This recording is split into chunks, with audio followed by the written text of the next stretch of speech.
எதிர்கட்சிகளால் நாட்டில் எல்லாமே ஆளுங்கட்சி தவிர்த்து எதிர்கட்சி தான். நாட்டில் எல்லாமே எதிரி கட்சியாக பார்க்காதீர்கள், எதிர்கட்சியாக பாருங்கள். இந்த எதிர்கட்சி இருக்காங்க.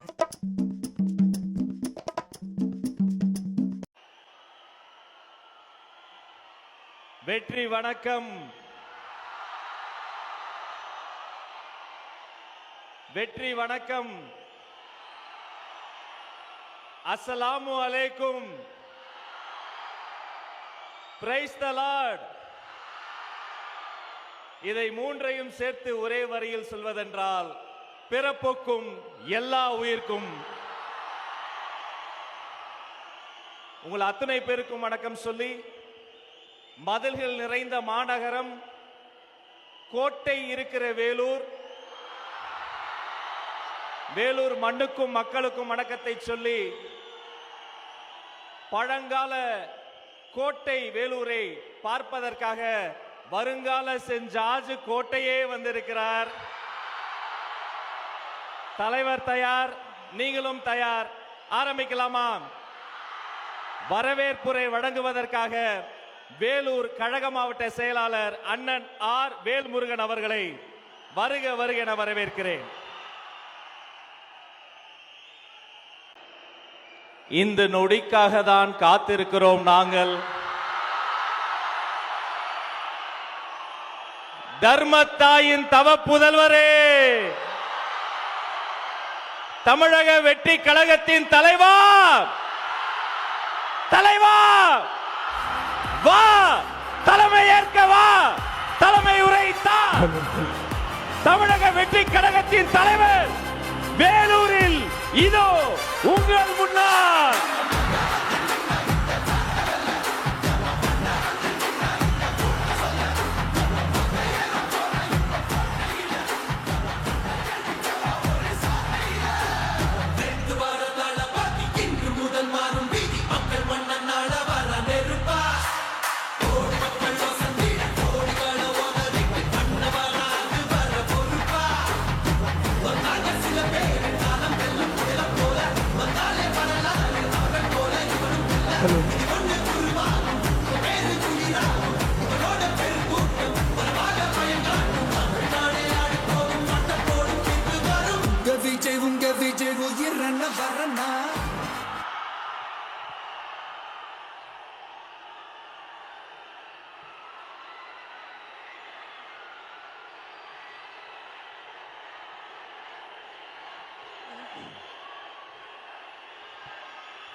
எங்க ஓட்டு எங்க உரிமை.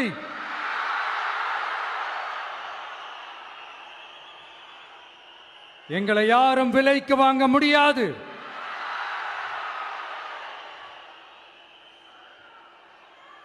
எங்க ஓட்டு விசில் சின்னத்துக்கு தான்.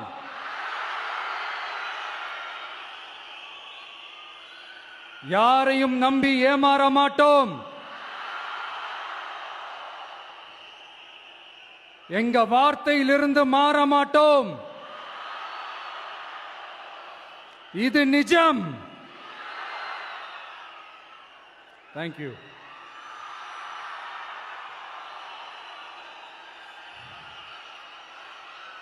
ஒரு குட்டி கதையிலிருந்து ஆரம்பிப்போமா?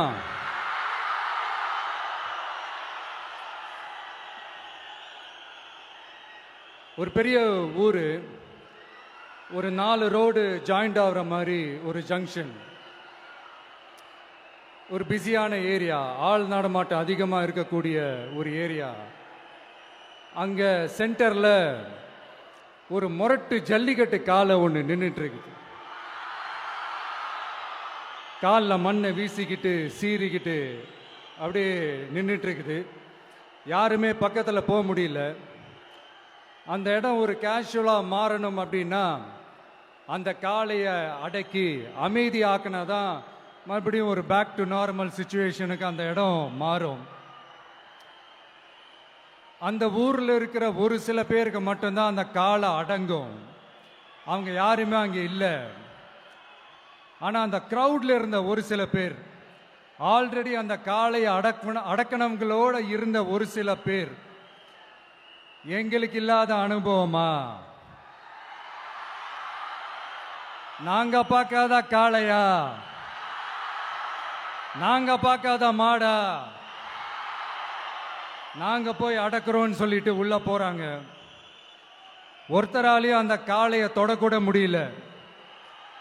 எல்லாரையும் அடிச்சு வீசி தூக்கி போட்டுருச்சு. இப்ப என்னடா பண்றது அப்படின்னு பார்க்கும்போது அந்த கூட்டத்தை விலக்கிட்டு ஒரு சின்ன பையன் ஒரு என்ட்ரி ஒன்று கொடுக்குறான். உங்களுக்கு தான் தெரியும்ல, டேய் எங்களாலே முடியல, நீ எல்லாம் என்னத்தை போய் கிழிக்க போற? எங்களுக்கு அவ்வளோ அனுபவம் இருக்குது, நாங்களே அடிபட்டு ஓரமா படுத்து கிடக்கிறோம். இவன் விளையாட்டுத்தனமா ஏதோ பண்ணிட்டு கிடக்கிறான், பாவம் அந்த காலை கிட்ட போய் அடிபட்டு சாவ போறான். பச்சா பையன், அந்த பையன், இந்த பையன், அண்டர் எஸ்டிமேட் பண்றது, ஏளனமா பேசுறது, இப்படி ஒரு பக்கம். இன்னொரு பக்கம் பரிதாபப்பட்டு, ஐயோ பாவமே, இப்படி தனியா போய் மாட்டிக்கிட்டானே அந்த காலை கிட்ட, என்ன பண்ண போறானோ அப்படின்ட்டு ஒரு பக்கம் பரிதாபப்பட்டு பேசுறாங்க. அந்த சின்ன பையன் எதுவுமே காதலையே போட்டுக்காம 2 பாக்கெட்லையும் கையை விட்டுக்கிட்டு ஸ்டைலா கெத்தா தில்லா அப்படியே உள்ள போறான். ஒரு ஸ்டெப் எடுத்து வைக்கிறான், அந்த கால் அப்படியே சீறிக்கிட்டே நின்றுட்டு இருக்குது. இன்னொரு ஸ்டெப் எடுத்து வைக்கிறான், கால் அப்படியே சீறிக்கிட்டே முன்னாடி வருது. மக்கள் எல்லாரும் பதட்டத்தோட அப்படியே பார்த்துட்டு இருக்கிறாங்க. இன்னொரு ஸ்டெப் எடுத்து வைக்கிறான், கால் அப்படியே முட்டை வரும்போது பாக்கெட்டுக்குள்ள மறைச்சு வச்சிருந்த 2 புல்லுக்கட்டு அது அந்த காலை கிட்ட காட்டுறான். காலை அப்படியே சடனா வந்து நின்று அது மூடெல்லாம் மாறி அந்த புல்லுக்கட்டை சாப்பிட ஆரம்பிச்சிருச்சு. அந்த சின்ன பையனும் அந்த காளை அப்படியே தடவிக்கிட்டே வரான். காளையும் பக்கத்தில் ஒரு குழந்தை மாதிரி நடந்து வந்துக்கிட்டு வருது. பக்கத்தில் இருந்த ஒரு வயல்வெளியில் அந்த காளையை மேய விட்டுட்டு வரான். மக்கள் எல்லாரும் அந்த பையனை ஆச்சரியமாக பார்க்குறாங்க.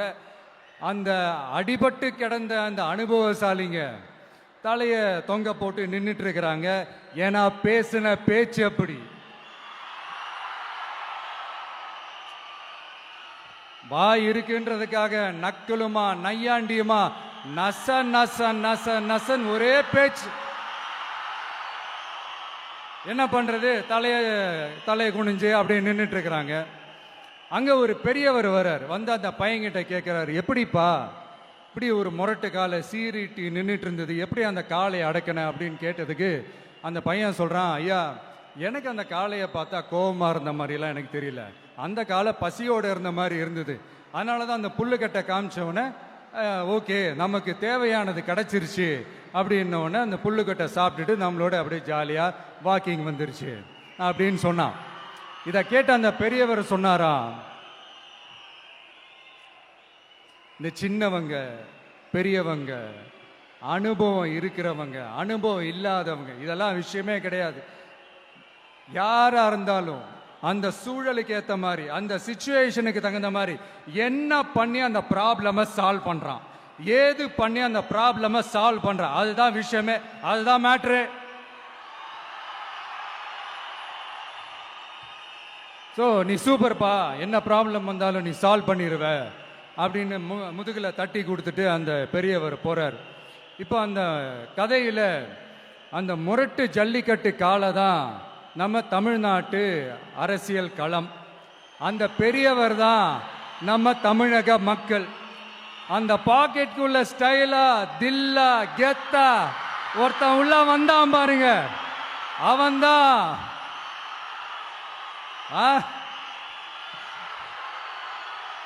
நான் இல்லைங்க, நான் இல்லை, நானு நீங்க நாம எல்லாருமா சேர்ந்து மாபெரும் மக்கள் சக்தியா இருக்கக்கூடிய நம்ம டிவிகே, அதுதான் அந்த சின்ன பையன்.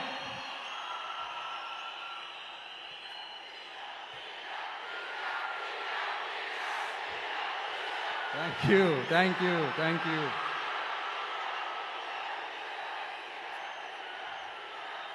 மக்களை நேசிக்கிற ஒரு நல்ல தலைமை இல்லாததுனால இத்தனை வருஷமா வேற வழி இல்லாம ஸ்டாலின் சார் கொடுத்த அந்த பொய்யான வாக்குறுதிகள் எல்லாத்தையும் நம்பி ஏமாந்த நம்ம மக்களுக்கு சரியான நேரத்தில் ஒரு வெகுஜன மக்கள் இயக்கமா வந்தது தான் நம்ம டிவிக்கு.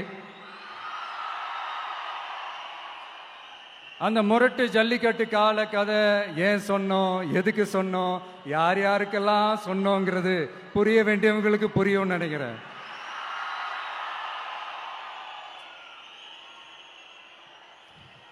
இப்போ நாம ஒவ்வொரு வீட்டில் உயிரா உணர்வா இருக்கிறோம். ஆனால் நான் உங்க எல்லாரையும் நேரில் சந்திக்கணும், நீங்க இருக்கிற ஊருக்கே உங்களை சந்திக்கணும் அப்படின்றது தான் எனக்கு மனசுல இருக்கிற ஒரு பெரிய ஆசை.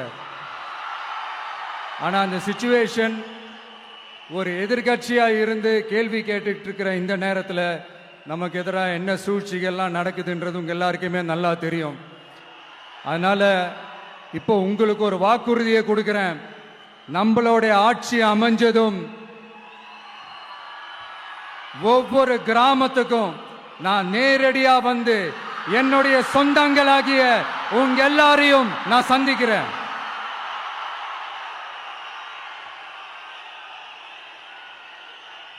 கொஞ்ச நாளைக்கு முன்னாடி நம்ம ஸ்டாலின் சார் ஒரு ஒன்று உருட்டினாரு, நீங்க கேள்விப்பட்டிருப்பீங்க. இப்ப வரப்போற எலெக்ஷன் எதுக்கான எலெக்ஷன்? நம்ம சட்டமன்றம், தமிழ்நாடு சட்டசபைக்கான ஒரு தேர்தல் இல்லையா? இதே தமிழ்நாட்டுக்கும் டெல்லிக்குமான ஒரு எலெக்ஷன் அப்படின்னு சொல்றாங்க. இன்னும் கொஞ்சம் மேலே போய் தமிழ்நாட்டுக்கும் என்டிஏவுக்குமான ஒரு எலெக்ஷன் அப்படின்னு சொல்றாங்க. என்ன சார், டெல்லியில் ஏதாவது நிற்க போறீங்களா? அப்புறம் ஏன் தமிழ்நாட்டுக்கும் டெல்லிக்குமான ஒரு எலெக்ஷன் சொல்றீங்க? அப்புறம் இது ஏதாவது பார்லிமெண்ட் எலெக்ஷனா? பிரதமர் பதவிக்கு ஏதாவது போட்டி போடுறீங்களா? அப்புறம் ஏன் தமிழ்நாட்டுக்கும் என்டிஏவுக்குமான ஒரு எலெக்ஷன் சொல்றீங்க? எங்களுக்கு புரியலையே சார், இது என்ன லாஜிக்னு எங்களுக்கு புரியலையே. எந்த எலெக்ஷனை எப்படி டீல் பண்ணணும், எப்படி ஹேண்டில் பண்ணணும்ன்றது நம்ம தமிழ்நாட்டு மக்களுக்கு தெளிவா தெரியும். நம்ம தமிழ்நாட்டு மக்கள் மாதிரி ஒரு தெளிவான மக்களை நீங்க பார்க்கவே முடியாது. சூப்பர் கிளாரிட்டியோட சூப்பர் மக்கள் சார் நம்ம மக்கள். இந்த போருக்கு போறதுக்கு முன்னாடி தான் இந்த படை பரிவாரங்களோட போவாங்கன்னு கேள்விப்பட்டிருக்கிறேன். ஆனா நீங்க என்னடானா இந்த ஒண்ணுத்துக்கும் உதவாத இந்த பால் டப்பாவை உருட்டிக்கிட்டு இருக்கீங்களே சார். உண்மையிலே இந்த எலெக்ஷன் எதுக்கான எலெக்ஷன் சொல்லட்டுமா? தமிழ்நாட்டு மக்களுக்கும் ஊழலுக்கும் நடக்கிற போர், தமிழ்நாட்டு மக்களுக்கும் லஞ்சத்துக்கும் நடக்கிற போர், தமிழ்நாட்டு மக்களுக்கும் இந்த நிர்வாகத்தை சரியா செய்யாத இந்த திமுக அரசுக்கும் நடக்கிற போர், அதாவது தமிழ்நாட்டு மக்களுக்கும் உங்க ஆட்சிக்கும் நடக்கிற போர், தமிழ்நாட்டு மக்களுக்கும் ஸ்டாலின் சாருக்கும் நடக்கிற போர். இன்னும் சுருக்கமா சொல்லணும்னா விஜய்க்கும் ஸ்டாலின் சாருக்கும் நடக்கிற போர்.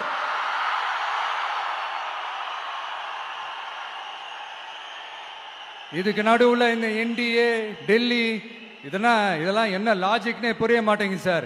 தமிழ்நாடு தான் விஜய், இந்த விஜய் தான் தமிழ்நாடு. தூய சக்தி டிவிகேவுக்கும் தீய சக்தி டிஎம்கேவுக்கும் தான் இந்த போர். இப்படி உக்கிரமா இருக்கிற இந்த போர்ல மறுபடியும் ஒண்ணுத்துக்கும் உதவாத இந்த பால் டப்பாவை உருட்டிக்கிட்டு இன்னொரு காமெடி வேற. அது என்னடானா அவரோட ஆட்சியில தான் தமிழ்நாடு சூப்பர் ஸ்டார் மாநிலமா இருக்குதான். கரெக்ட், தமிழ்நாடு சூப்பர் ஸ்டார் மாநிலம் தான். காமராஜர் அவர்கள் டைம்ல, அண்ணா அவர்கள் டைம்ல, எம்ஜிஆர் அவர்களோட ஆட்சியில. இன்னைக்கு ஒண்ணுத்துக்கும் உதவாத இந்த உல்டா மாடல் ஆட்சியில தமிழ்நாடு சூப்பர் ஸ்டார் மாநிலமாலாம் ஒண்ணு இல்ல, சூப்பர் ஸ்டாண்ட் அப் காமெடிக்காரர் நடத்துற மாநிலமா மாறிடுச்சு. மக்களே, உங்களுக்காக மட்டுமே தான் வர தடைகள், சதிகள், சூழ்ச்சிகள் எல்லாத்தையும் தாண்டி இந்த 2026 இந்த தேர்தலில் டிவிக்கு தில்லா நிற்கும்.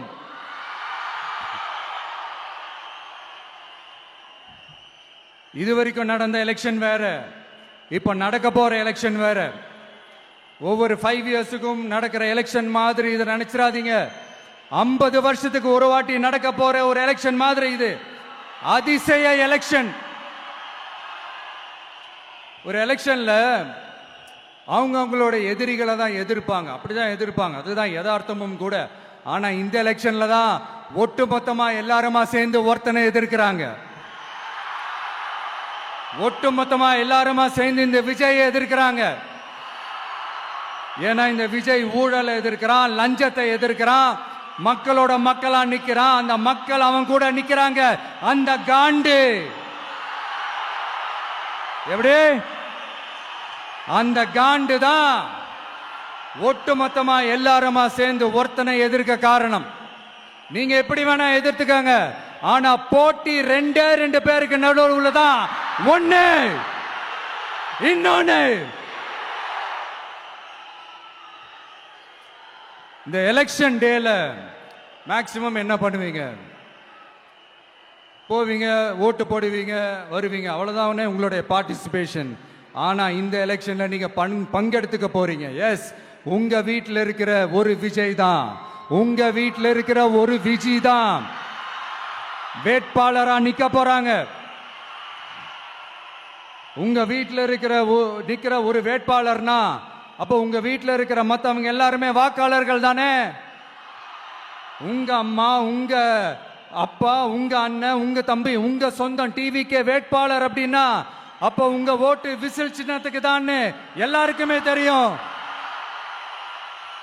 ஏன், நம்மளோட எதிரிங்களுக்கு கூட அது நல்லாவே தெரியும். அதனாலதான் நமக்கு எதிராக அவ்வளவு அவதூறு பரப்புறாங்க. என்னென்ன அவதூறு பரப்புறாங்கன்றது உங்களுக்கே நல்லா தெரியும். ஆனா அவங்களுக்கு தெரியாது, ஏன் மேல அவதூறு பரப்புனா அது மக்கள் மேல அவதூறு பரப்புற மாதிரின்னு. எனக்கு அரசியல் தெரியலன்னு சொன்னா அது மக்களுக்கு அரசியல் தெரியலன்னு சொல்ற மாதிரின்னு. என்ன அசிங்கமா பேசினா அது மக்கள் அசிங்கமா பேசுற மாதிரின்னு. எனக்கு எதிராக செய்யற ஒவ்வொரு செயலும் அது மக்களுக்கு எதிராக செய்யற செயல் அவங்களுக்கு தெரியாம போச்சு. இந்த விஜயும் மக்களும் வேறு வேறு இல்லை. இந்த விஜயும் மக்களும் ரத்தமும் சதையும் மாறி, உடலும் உயிரும் மாறி, ஒன்னிலிருந்து ஒண்ண பிரிக்கவே முடியாது. எஸ், சென்சிட்டிவான சென்டிமெண்ட், அது சென்சிட்டிவான சென்டிமெண்ட்.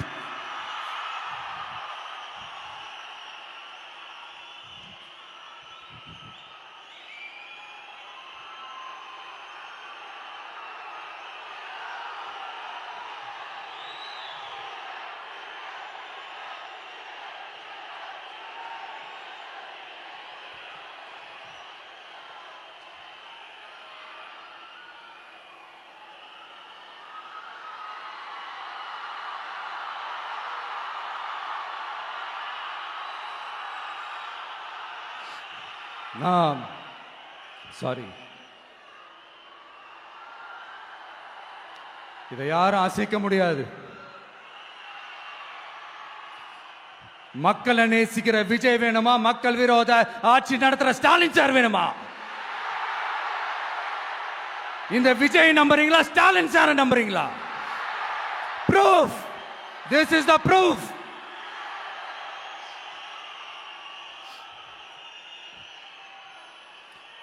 இந்த தீய சக்தி, ஊழல் சக்தி, இதெல்லாம் ஏன் சொல்றோம், எதுக்கு சொல்றோம், யாரை சொல்றோன்றதெல்லாம் மக்களுக்கு தெளிவாக தெரியும்.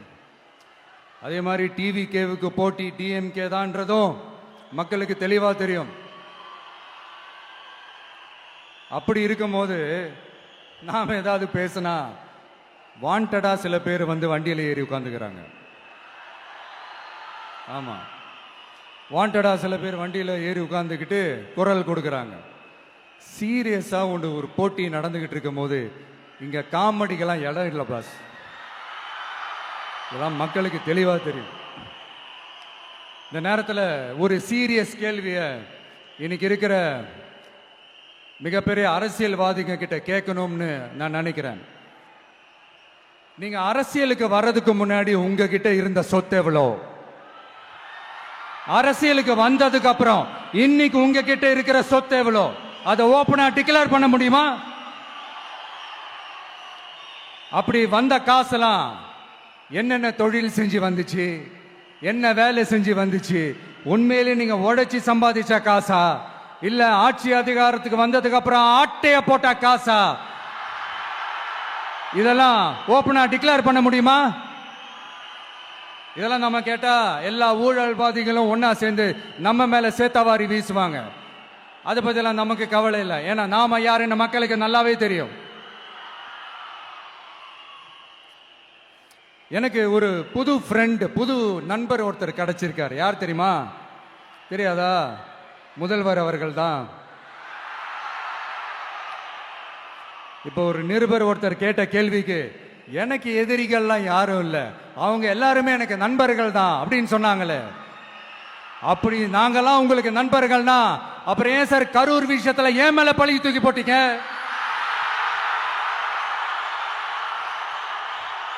உங்களுக்கு மனசாட்சின்னு ஒண்ணு இருந்தா அப்படி பேசிருப்பீங்களா?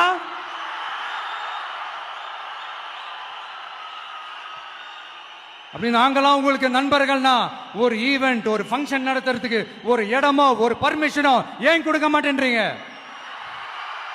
எல்லாத்தையும் நீங்களே பண்ணிட்டு போற போக்கில் அப்படியே பொய்களா அடிச்சு விட்டுக்கிட்டு இருக்கீங்க. உங்களோட உண்மையான நண்பர்கள் யாருன்னு சொல்லட்டுமா? லஞ்சம், ஊழல், அரசியல் ஆதாயம், இதெல்லாம் தான் உங்களோட உண்மையான நண்பர்கள்.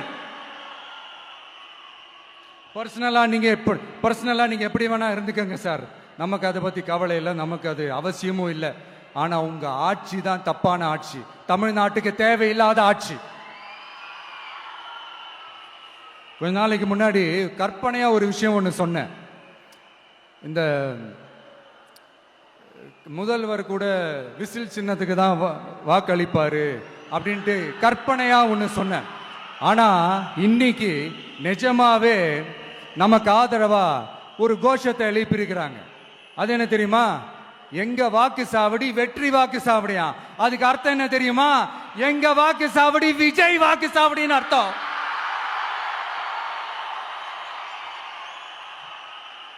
அது சரி, மக்களோட இந்த ஆதரவை பார்த்துட்டு அவர் அறியாமலே எப்படி பேசிட்டாரு என்னமோ தெரியல. 50 வருஷம் எக்ஸ்பீரியன்ஸ் அரசியல்ல, உண்மை என்னன்னு ஒத்துக்கிட்டு தானே ஆகணும்.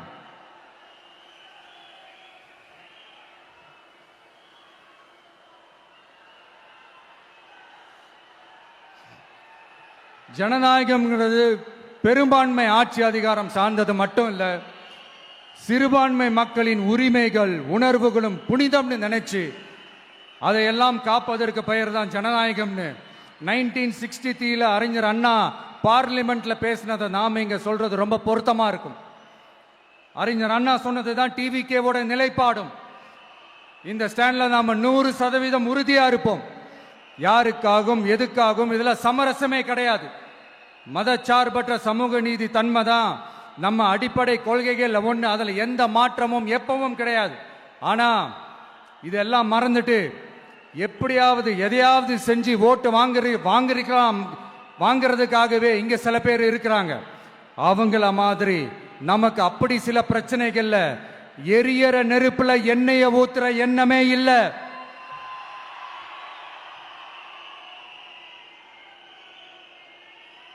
இங்க சில அரசியல் கட்சிகளும் சில அரசியல் தலைவர்களும் ஒரு சில நேரங்களில் அமைதியா இருந்தாலே போதும், ஒரு பிரச்சனையும் வராது. இப்போ கரண்ட்ல இருக்கிற சில பிரச்சனைக்கு வருவோம். இந்த கரண்ட் பிரச்சனைக்கு வருவோம். மாசம் மாசம் கரண்ட் பில் கட்டுற மாதிரி மாத்துவோம்னு சொன்னீங்களே, செஞ்சீங்களா? நிறைய வீடுகளில் 100 யூனிட் தான் அந்த கரண்ட் செலவாகுது ஒரு மாசத்துக்கு. மாசம் மாசம் நீங்க அந்த பில்லு கொடுத்தீங்கன்னா அவங்களுக்கு அது ஃப்ரீ ஆயிடும். அவங்க அந்த காசை கட்ட தேவையே இல்லை. ஆனா 2 மாசத்துக்கு ஒரு வாட்டி அந்த பில்லு கொடுத்தீங்கன்னா, இப்ப சப்போஸ் அது 200 யூனிட்டுக்கு மேல போச்சுன்னா அது அவங்களுக்கு ஒரு மிகப்பெரிய சுமை தானே. இது எந்த கணக்கில் எடுத்துக்கிறது? ஒரு மாதிரி ஒரு மாடர்ன் கரப்ஷன் அப்படின்னு எடுத்துக்கலாமா? அடுத்து பஸ் வசதி. நிறைய கிராமங்கள்ல பஸ் வசதி இல்லைன்னு சொன்னா இந்த ஒட்டுமொத்த திமுக அரசும் கத்திக்கிட்டு வந்துருவாங்க. நாங்க பஸ் விடாத கிராமங்களே இல்லை அப்படின்னு சொல்லுவாங்க. அப்படி அது உண்மை அப்படின்னா முதல்வர் அவர்கள் கிட்ட நம்ம தங்கச்சி ஒருத்தவங்க ஒரு கேள்வி கேட்டாங்களே, எங்க ஊருக்கு ஒரு மினி பஸ்ஸாவது விடுங்க சார் அப்படின்னு கேட்டாங்களே, அது எந்த கணக்கில் எடுத்துக்கிறது? நிறைய மலை கிராமங்கள்ல பஸ் வசதி இல்லை, நிறைய மலை கிராமங்கள்ல ஹாஸ்பிட்டல் வசதி இல்லை. இது ரெண்டுமே எவ்வளவு முக்கியமான ஒரு விஷயங்கள். பஸ் வசதியும் ஹாஸ்பிட்டல் வசதியும் இல்லாததுனால வீட்டிலேயே பிரசவம் பார்க்கிற அந்த ஆபத்து இருக்குதுன்னு எவ்வளவு நியூஸ் பார்க்கிறோம். இதெல்லாம் எந்த கணக்கில் சேர்த்துக்கிறது? அடுத்து இது எல்லா மீட்டிங்லயும் பேசுறதுதான், பெண்களுக்கு பாதுகாப்பு நம்பர் 1 இருக்குது தமிழ்நாட்டில் அப்படின்னு சொல்றாங்க. அப்புறம் அது என்ன, வி சேஃப் மாடலா? பெண்கள் என்ன சொல்றாங்க தெரியுமா? அது வி சேஃப் மாடல் இல்ல, வி ஆர் நாட் சேஃப் மாடல்னு சொல்றாங்க. இப்படி இருக்கிறப்போ தமிழ்நாட்டில் எங்க போனாலும் பெண்களுக்கு பாதுகாப்பு அப்படியே கொட்டி கிடக்குதான். இப்படி சொன்னா எப்படி சார்? கேட்கிறவங்க என்ன கேசரி சாப்பிடுறாங்க நினைச்சீங்களா?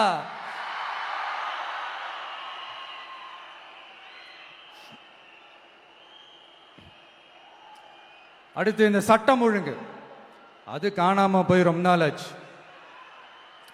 இவன் வேற, இந்த விஜய் வேற, எங்க போனாலும் இந்த மக்கள் கிட்ட இந்த சட்டம் ஒழுங்கை பத்தி பேசி ஞாபகப்படுத்திக்கிட்டே இருக்கான்னு முதல்வர் அவர்கள் அவங்க கூட இருக்கிறவங்க கிட்ட எல்லாம் சங்கடப்பட்டாராம். நாம் என்ன பண்றது? நாம தான் தமிழ்நாட்டோட விசில் ப்ளோயர் ஆச்சே. நாம் எப்படி சைலண்டா இருக்க முடியும்? நாமளும் கேள்வியா கேட்கிறோம், ஆனா பதிலெல்லாம் வந்த மாதிரியே தெரியல. இருந்தா தானே வர்றதுக்கு, வச்சுக்கிட்டா வஞ்சனை பண்றாரு. 5 வருஷமா பதிலே சொல்லாம அப்படியே கடந்து வந்துட்டாரு. ஆனா இனிமே அப்பெல்லாம் இருக்க முடியாது, பதில் சொல்லி ஆகணும். மக்களே, இந்த தீய சக்தி, இந்த அட்ராசிட்டிய ஒரு எண்டு கார்டு போடணும் அப்படின்னா அவங்கள சுவிட்ச் ஆஃப் பண்றது தான் ஒரே சொல்யூஷன். அதுக்கான ரிமோட் தான் வரப்போற எலெக்ஷன். அந்த ரிமோட்ல நீங்க அழுத்த வேண்டியது ஒரே ஒரு ஆப்ஷன், அதுதான் நம்ம விசில் சின்னத்தோட பட்டன். இத 4 விஷயத்தை நீங்க செஞ்சாலே போதும். ஒவ்வொரு இவிஎம் மெஷின்லயும் விசில் சின்னத்துக்கு நேரா இருக்கிற அந்த பட்டனை பச்சக்கு பச்சக்கு பச்சக்குன்னு ஒரு அழுத்துங்க. எப்படி? அவ்வளவுதான். நாம காஞ்சிபுரத்தில் பேசும்போது நம்மளுடைய விஷன் என்னன்னு சொன்னோம். இப்ப அதனுடைய கண்டினியூஷனா சில விஷயங்கள் இங்க நான் சொல்லணும்னு ஆசைப்படுறேன். இப்பவும் சொல்றேன், உறுதியா சொல்றேன், சத்தியமா சொல்றேன். பெண்கள், பெண் குழந்தைகள், ஆண் குழந்தைகள் பாதுகாப்பு நம்ம ஆட்சியில நம்பர் 1 இருக்கும். சட்டம் ஒழுங்கு ரொம்ப ரொம்ப ஸ்ட்ரிக்டா இருக்கும். அரசு பள்ளிக்கூடங்களும் கல்லூரிகளும் முதல் தரமா இருக்கும். போட்டி தேர்வுகளுக்குன்னு லட்சங்களை கொட்டி தனி கோச்சிங் சென்டர் போய் படிக்க அவசியமே இருக்காது. ஏன்னா கவர்மெண்ட் ஸ்கூல், காலேஜ் சிலபஸே போட்டி தேர்வுகளை ஈஸியா சந்திக்கிற வகையில் அந்த ஸ்டாண்டர்டுக்கு ஏத்த மாதிரி அமைக்கப்படும். உயர்நிலை பள்ளி பாடத்திட்டங்களிலேயே அடிப்படை அரசியல் சாசன சட்டம் சேர்க்கப்படும். மாநில மற்றும் ஒன்றிய அரசு அலுவலகங்கள், வங்கிகளின் செயல்பாடுகள் மற்றும் அவற்றை அணுகும் முறை குறித்து மாணவர்களுக்கு தெளிவான புரிதலை ஏற்படுத்தும் வகையில் தேர்வுகள் அற்ற செயல்முறை பாடமாக கற்பிக்கப்படும். இந்தியா முழுக்க உள்ள ஒன்றிய அரசு சார்ந்த கல்வி நிலையங்கள் மற்றும் அதன் சேர்க்கை அட்மிஷன் குறித்து புரிதலும் தெளிவும் மாணவர்களுக்கு உருவாக்கப்படும். அனைத்து அரசு பள்ளிகளிலும் பெண் குழந்தைகளுக்கு சுத்தமான, சுகாதாரமான மற்றும் தரமான கதவுகள் பொருத்தப்பட்ட ரெஸ்ட் ரூம்கள் அமைப்பது உறுதி செய்யப்படும். போதைப் பொருட்கள் இல்லாத தமிழகம் உருவாக்கப்படும். மாவட்ட கலெக்டர்கள் மற்றும் எஸ்பிக்களில் சரி பாதி பெண்களாக இருக்கும்படி செய்வோம். மலை கிராமங்களில் அரசு ஆரம்ப சுகாதார நிலையங்கள் பிரசவம் பார்க்கும் வசதியுடன் அமைக்கப்படும். பஸ் போக்குவரத்து இல்லாத கிராமங்கள் மற்றும் மலை கிராமங்களே இல்லை என்ற நிலை உருவாக்கப்படும். ஏற்கனவே அமைப்பு சாரா தொழிலாளர்கள் அமைப்பு இருந்தாலும் ஆட்டோ, டாக்ஸி மற்றும் லாரி டிரைவர்களுக்கென அவர்களின் நலன்களுக்காகவும் குடும்ப நலன்களுக்காகவும் தனியாக நல வாரியம் அமைக்கப்படும். தென் தமிழகம் உட்பட தமிழகத்தின் தேவையான பகுதிகளில் தொழிற்சாலைகள் அமைக்கவும் தொழில் வளம் பெருக்கவும் தனி கவனம் செலுத்தப்படும். விவசாயிகள், மீனவர்கள் மற்றும் நெசவாளர்களின் கருத்துக்களை அறிந்து அவர்களுக்கான திட்டங்கள் காலத்தின் தேவைக்கேற்ப உருவாக்கப்படும்.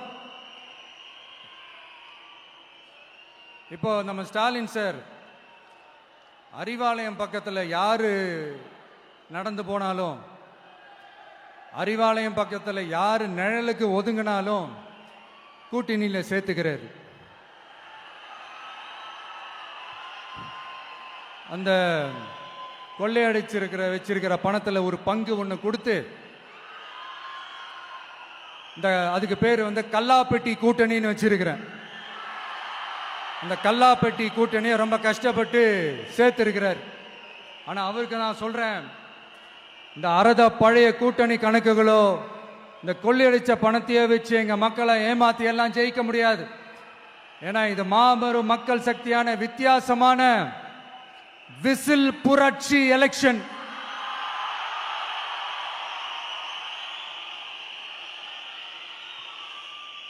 உங்களோட நான் இருக்கேன், நம்மளோட நம்ம மக்கள் இருக்கிறாங்க. இதுக்கு மேல என்ன வேணும்?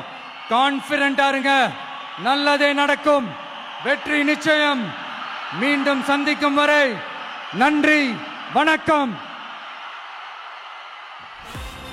என் நண்பர்களே, ஒரு சின்ன ரிக்வெஸ்ட். நான் திருப்பி இங்கிருந்து 4 hours சென்னைக்கு போகணும். தயவு செஞ்சு யாரும் என் வண்டிக்கு பின்னாடியோ என் வண்டி சைட்லேயோ பைக்கில் வராதிங்க. உங்களை நான் கெஞ்சி கேட்டுக்கிறேன். தேங்க்யூ.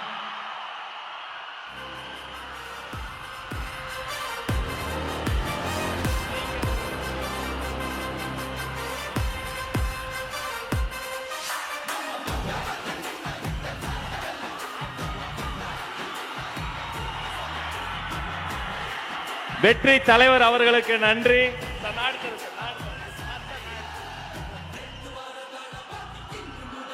வேலூர் கழகத்தின் சார்பில் மாவட்ட கழக செயலாளர்கள் அண்ணன் வேல்முருகன் வெற்றிவேல் வீரவேலை வழங்குகிறார். அவரோடு நவீன், வினோத் கண்ணன், இமுத்தியாஸ், தனசேகர் அத்தனை பேரும் சிறப்பு பரிசுகள் வழங்குகிறார்கள். ஒரு கையில் வேல், ஒரு கையில் வெற்றி வாள்.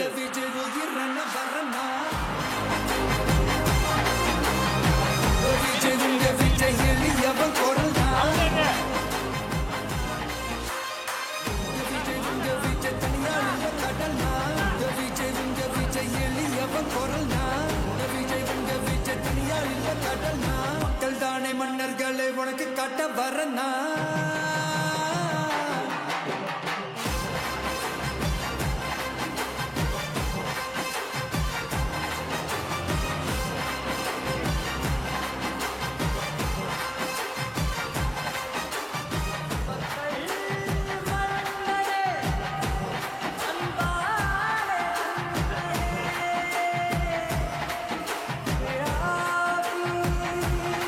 வேலூர் கழகத்தின் சார்பில்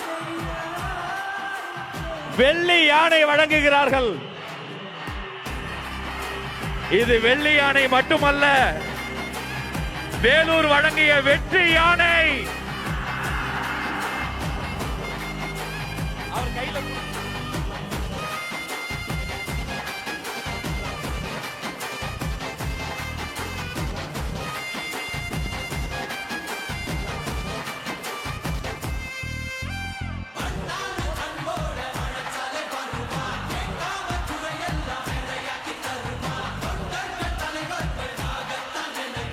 வேலூர் கழகத்தின் சார்பில் தங்க கோயிலும்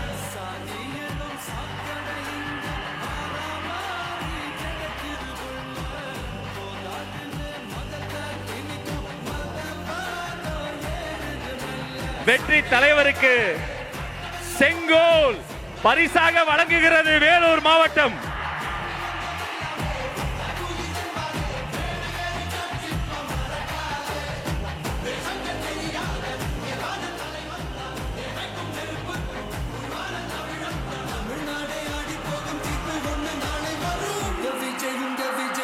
நன்றி நன்றி.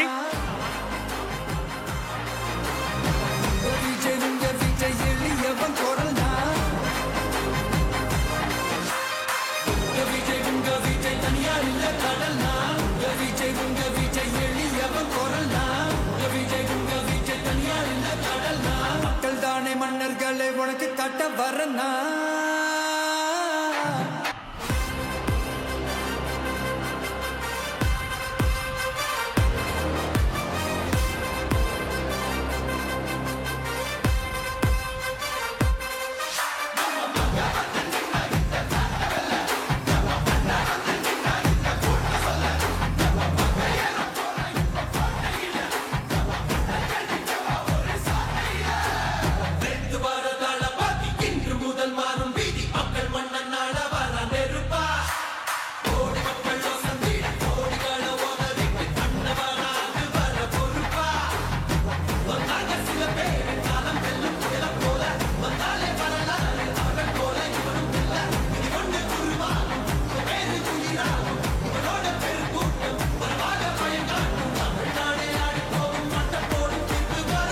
விஜய் உங்க விஜய் உயிரன வரனா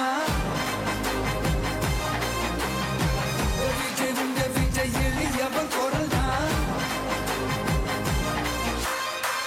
விஜய் உங்க விஜய் தனியா இல்ல கடல்னா விஜய் உங்க விஜய் எளியவன் குரல்னா விஜய் உங்க விஜய் தனியா இல்ல கடல்னா மக்கள் தானே மன்னர்களை உனக்கு காட்ட வரனா